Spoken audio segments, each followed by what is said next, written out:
Mark Cuban calls out scammer on Shark Tank. I'm going to warn you, if you even try to make money from this, I will come over and just beat the living crap out of you. It's horrible. It's a known fact that investors on Shark Tank show have invested in some ideas over the years that have gone on to make their inventors and the sharks a truckload of money. But there are also some products that are basically scams. Mark, are you allergic to positive, negative ion stuff? No, I'm allergic to scams. Join me to find out how Mark Cuban calls out scammers on Shark Tank. Just a reminder about our new giveaway. We're giving away the new iPad Pro or the new iMac Pro. The choice is yours. All you have to do is watch the full video, leave a like, comment the keyword hidden in the video, and make sure you're subscribed. It's that simple. Number 6, simple habit. The millennial master of meditation, a 28-year-old Yunya Kim, got all emo while pitching her 5-minute meditation app, Simple Habit, in the 9th season premiere of Shark Tank. The girl, with an impressive background that includes Stanford Business School as well as selling a previous company, was asking $600,000 for a 5% stake in the business. The valuation she was putting on her app was probably one of the highest for the show, but she knew it was worth it. Would you be able to do $10 million valuation? For Mark Cuban, that's where it all came to pieces. Kim was having trouble explaining why she needed to get a shark involved with her business when she already had plans to get other celebrities and influencers involved. Not being able to clearly define why you need a partnership, that's not how it works, Kim. I'm so out. I'm so out. And all the more so when you're standing in front of Cuban. And guess what he told Kim? You're a gold digger. She's a gold digger. No, she's not a gold digger. Did you just call me gold digger? Yes. He explained his words later, not to sound too rude. It wasn't a personal issue. It was more about coming here, not really wanting a deal, but looking to get the commercial. As he thought, the girl was only on Shark Tank to raise awareness for her app. And that was the epic episode everyone has been talking about. That's when Richard Branson and Mark Cuban had a little water fight, as Richard was trying to defend the girl. Do you think she should have been given a chance? Number 5, Tycoon. Aaron McDaniel, the CEO and founder of Tycoon Real Estate, had a wealth of business experience. He was such an accomplished businessman that sharks would welcome him with open arms when he went on the stage in January 2015.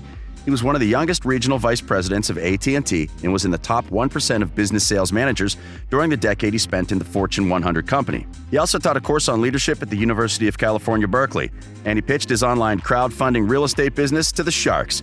He confidently marched into the room at high speed and without a surprise. He quickly introduced himself and revealed that he was looking for a $50,000 investment in exchange for 5% of the Tycoon real estate business. Hi Sharks, my name is Aaron McDaniel from San Francisco, California, and I'm the CEO of Tycoon Real Estate. I'm seeking $50,000 in exchange for 5% of my company. He was talking about real estate that had been proven to be the most consistently safe way to become wealthy.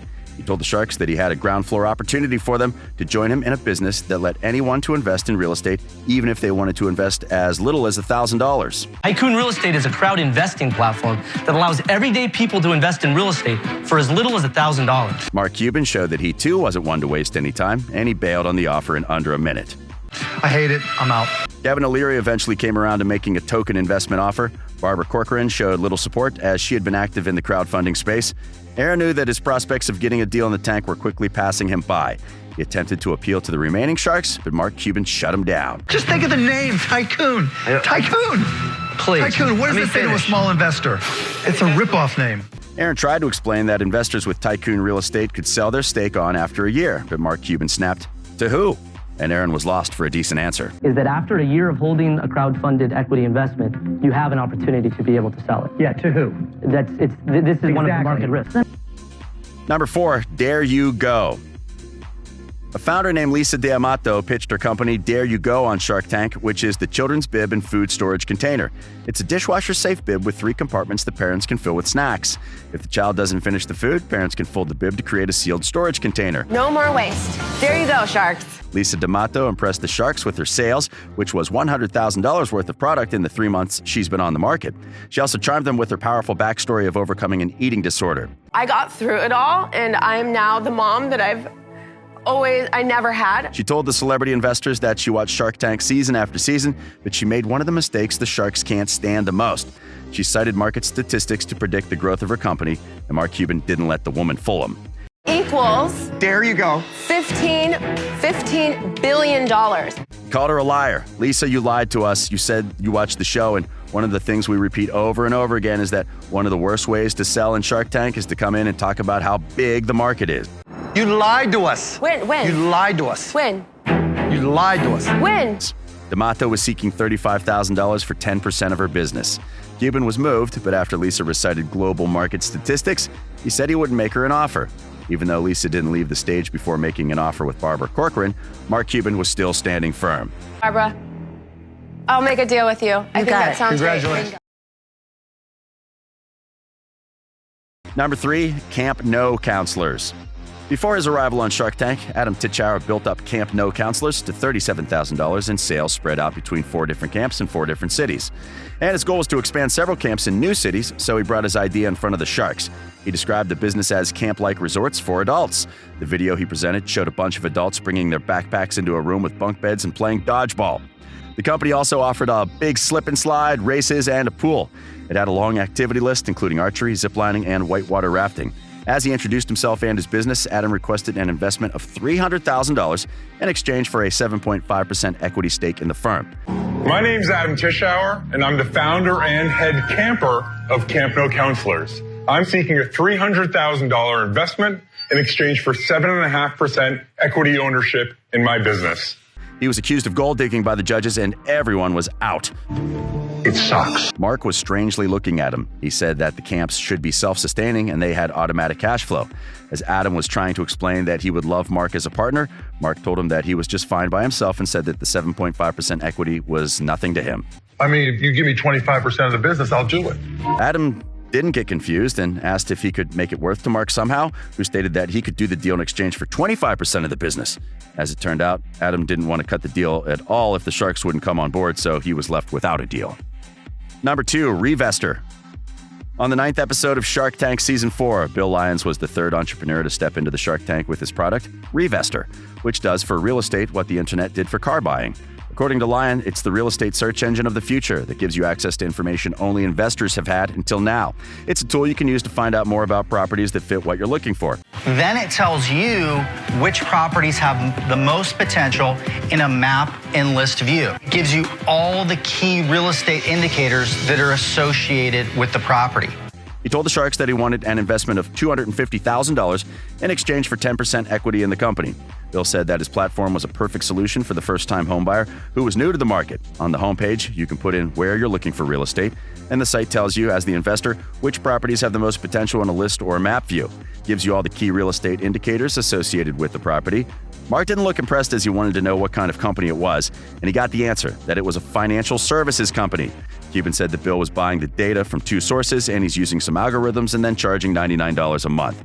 He hated that model, and he immediately went out. That's a spreadsheet. That's a Buddy, spreadsheet. I can no, we're calculate not that cutting and my pasting a own. spreadsheet online. That's not what we're doing. So what are you doing? You'll give me a little bit of help with your algorithms. Right, you're not using an archaic spreadsheet. I'm going to pay you $99 a month for access to that. Right. I hate that business. I'm out. However, none of the other Sharks were impressed either, as it seemed to them that this guy was only there to get money rather than presenting some serious business. The presentation you came up with today made you appear like a bit of a con artist. And number 1, SO Watches. In episode 302 of Shark Tank, Ryan Naylor came to the show to present his brand SO Watches. He was selling silicone watches that have negative ions infused into them. Negative ion technology is not new. There are many who swear by similar bracelets, but most believe that to be the placebo effect. Naylor doesn't produce the watches himself, they're manufactured overseas, and his angle is to boost sales with an investment from one of the Sharks. He also claimed about being bombarded with positive ions, how negative ions protect us, and more. Ryan Naylor came to the Shark Tank seeking a $35,000 investment for a 20% share in the business. Daymond and Robert didn't believe a word of Ryan's claims. Naylor got an early criticism from Cuban, even before he started the pitch. Just for That's you. okay, you keep it. Okay. Thank you. Mark, are you allergic to positive, negative ion stuff? No, I'm allergic to scams. Seriously, this is not new. It's been disproven. What you saw was the placebo effect. As Ryan showed Lori Greiner his product, Mark immediately commented, "This is a scam. I know it." He has continued to crusade against these health claims, refusing to sell a similar NBA-endorsed product in his arenas. While Mark didn't stop talking about the scam, Keavin offered to invest if Naylor admitted that it was all a scam. Keavin, I'm gonna warn you. If you even try to make money from this, I will come over and just beat the living crap out of you. It's horrible. but Naylor didn't do it, so all the sharks were out. Ryan capitalized on his Shark Tank exposure to make a lot of sales on Amazon and his own site. But since the original air date, the SO Watches website has shut down.